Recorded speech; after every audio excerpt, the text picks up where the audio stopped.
2010 में दुनिया के 7,000 ट्रांजैक्शंस कैश से होते थे। 2025 तक ये रेशियो 20% से भी कम रह गया है। स्वीडन जैसे मुल्क में कैश बिल्कुल खत्म हो गया है। अब वहाँ स्ट्रीट परफॉर्मर भी क्यूआर कोड से पैसे लेते हैं। हुकूमतें कहती हैं कि ये सिस्टम सिक्योरिटी और ट्रांसपेरेंसी के लिए है, ताकि चोरी, फेक नोट्स और टैक्स छुपाने जैसे मसले खत्म हो जाएं। लेकिन असल बात यह है कि कैश सिर्फ पैसा नहीं होता, ये आज़ादी होती है।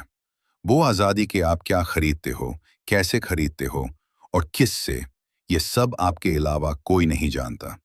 अब ये आज़ादी धीरे धीरे खत्म हो रही है। जब 2009 में बिटकॉइन आया था, लोगों ने समझा कि ये हुकूमत के सिस्टम के खिलाफ एक रेवोल्यूशन है, डिसेंट्रलाइज्ड, बिना किसी कंट्रोल के।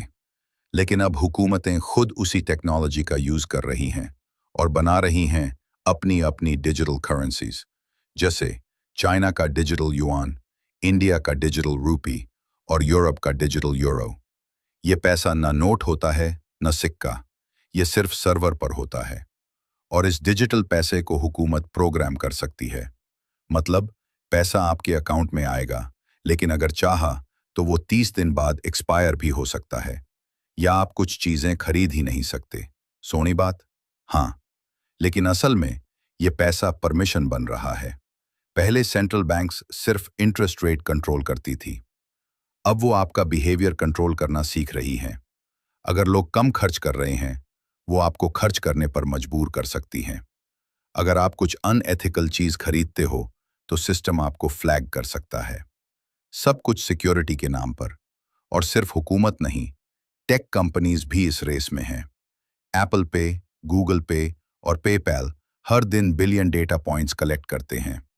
आपका हर स्वाइप, हर परचेज, हर क्लिक किसी एल्गोरिदम के डेटा बैंक में जाता है। आपको लगता है आप फ्री हो, लेकिन असल में आप ट्रैक हो रहे हो। ये सब सिर्फ टेक्नोलॉजी का चेंज नहीं है, ये एक नया जंग का मैदान है। चाइना चाह रहा है कि उसका डिजिटल युआन डॉलर को पीछे छोड़ दे। अमेरिका क्रिप्टो और एआई रेगुलेशन से जवाब दे रहा है। और बीच में नाइजीरिया, ब्राज़ील जैसे मुल्क एक्सपेरिमेंट कर रहे हैं। कुछ सक्सेसफुल, कुछ टोटल फेल। यानी अब जंग टैंक्स से नहीं, कोड से लड़ी जा रही है। Conclusion 7:30 to 8:30। तो क्या कैश वाकई मर रहा है? शायद, लेकिन जो चीज़ उसकी जगह आएगी वो सिर्फ हमारा सिस्टम नहीं, हमारा फ्यूचर भी बदल देगी। डिजिटल पैसा लाइफ इजी बना सकता है, लेकिन अगर हम होशियार नहीं हुए तो ये हमारी आज़ादी भी ले सकता है। ये जंग डिजिटल मनी और कैश की वान सिर्फ पैसे के बारे में नहीं है, ये जंग है फ्रीडम।